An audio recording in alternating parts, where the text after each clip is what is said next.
Oh man, my boyfriend had one of them. Alright.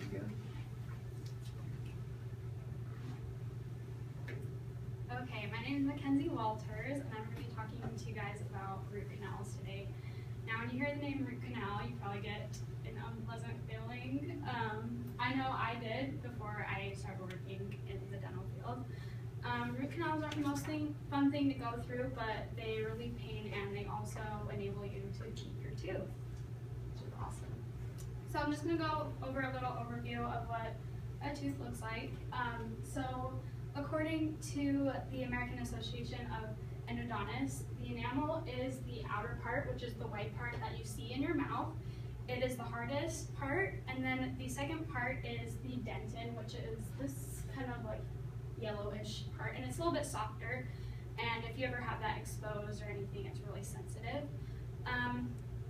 Next is the pulp chamber, which is right here, and according to WebMD, that contains the nerve and the blood vessels, and it also has connective tissue, and what that does is it supplies blood and nourishment to the tooth.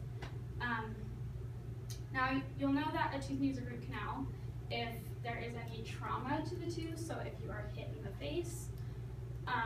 Also, if you have a lot of restoration, so like fillings, crowns, anything like that. Next is how to diagnose a root canal. According to the American Association of Endodontists, there's numerous ways. So the first way is by x-rays. Now, I didn't provide a picture, unfortunately, but usually on an x-ray you can either see a big decay or they'll have an abscess at the bottom, which is just like a big black ball, basically, that you can see on the x-ray. And of course, decay, if the decay spreads to the pulp, which is right here, then it basically infects it and gives you a toothache. Next way is by pain. Depending on what pain you're having, if it's just sensitivity, you may not need a root canal necessarily.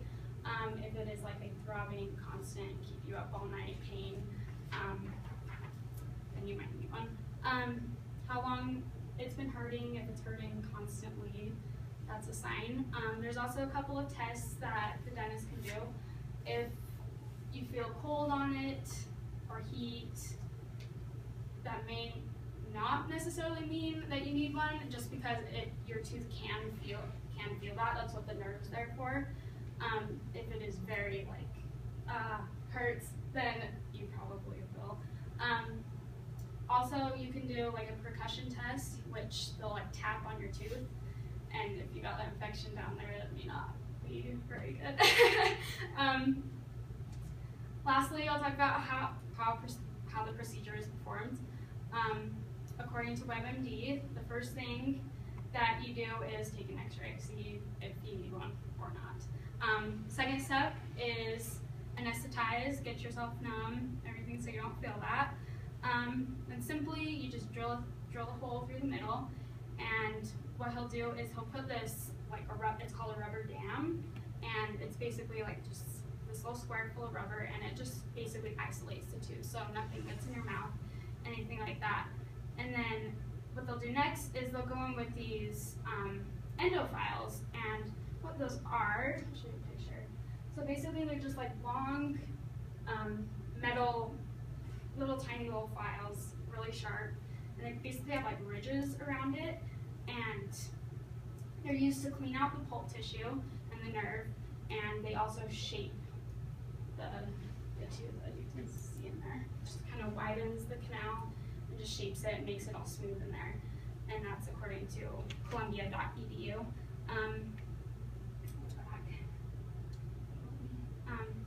Next, the pulp is just basically removed, and then what we do is you irrigate the canal with basically a solution called sodium hypochlorite, and it kills all the bacteria in there and the infection.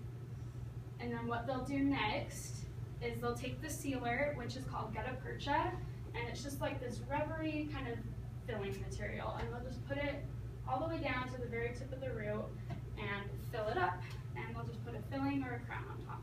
So it's a pretty simple process if you think about it in terms like that. In conclusion, root canals get really bad reputations, which is very unfortunate. I think it's a great thing because in this day and age, we're able to save teeth that would be able to be taken out back in the day. It's sad how many patients that I see a day that they've never had a root canal done, and they just say, I'd rather have my tooth taken out.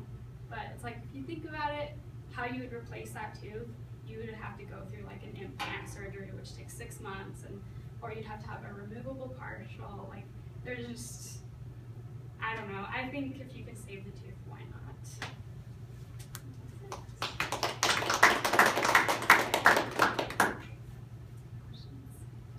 Well, except I had one done, and then that one had to be done 10 years later. And like a whole bunch of them all went bad at the same time, and one of them was only a year and a half old, and that was a lot of money to spend again right after. Yeah, and sometimes I do get that question a lot, like how long did they last? Sometimes they are done incorrectly and they do not get all the infection out of there. Sometimes there are really tiny canals that they can't get to, so the infection goes up in there, and basically you either have to redo it or take it out, which is unfortunate. But I think it's worth trying. So yeah, some people might not say that, but So, like two or 3 weeks ago, my boyfriend had to have one done, and the little thing they stick down there, the little drill or file, broke off inside of his tooth. How common is that? They said it's actually really common. Okay. It actually really is. Yeah, which is sad. But a lot of times it doesn't even affect it. Sometimes people do come back and they do have infections from it, but I've seen people where it doesn't. Yeah, he had to go to a specialist, and they left it in and just filled around it. Yeah. So we're both like, Yeah. So sometimes they can't get all of it around, like the filling all around it. It's just it's like a very you have to be very precise. Is it because all the teeth are different in everybody's mouth? It's hard to. Yeah. And there's some teeth where like the roots, they don't look perfectly straight like that. Some go like woo, like curvy, and the dentist I work for, he can't do those ones because he's not an endodontist.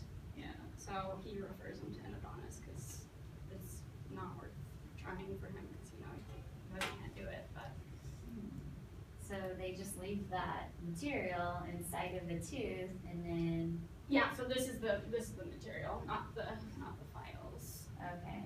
But with hair situation, yeah, they did leave some of the like a little tip. Yeah.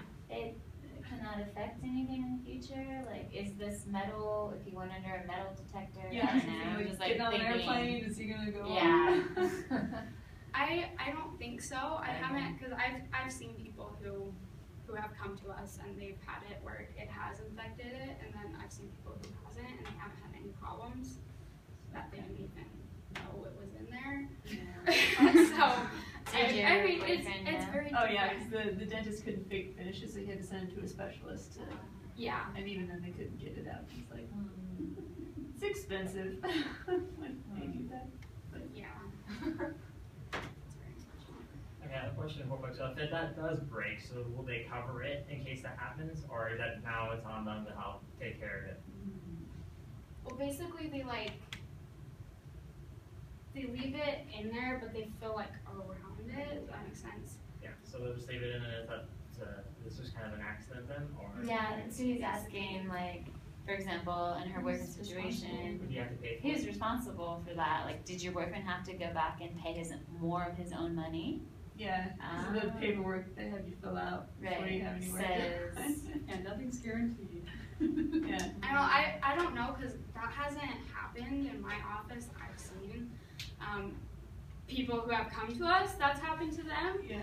but I haven't seen anyone come back to us and be like, oh, this happened. I don't know, because usually you can tell sometimes on like the x-ray, because midpoint we take an x-ray with the gutta percha in there, and make sure it's down all the way, make sure everything looks good, and then we take an X-ray at the end of it after we fill it.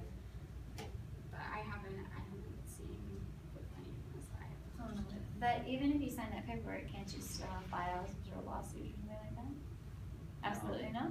No. Not even settling in Yeah, or out of no, I court or? You could try. You sign away any sort of You can try, why not? liability. I know, or stuff. I've always been curious about it, because I haven't worked with an endodontist, and I'm I mean, curious so to see far it how- hasn't bothered him since he got it fixed. So. But still, it's kind of sad to Paying say, more like, money. you paid money to the dentist that was supposed to fix the problem, the dentist didn't even fix the problems, now you have to go to a specialist because the dentist Mhm. messed up. Yeah. Mm. Yeah, it's very unfortunate. And it does happen to some people, just. Alright. Good job, lucky. Yeah.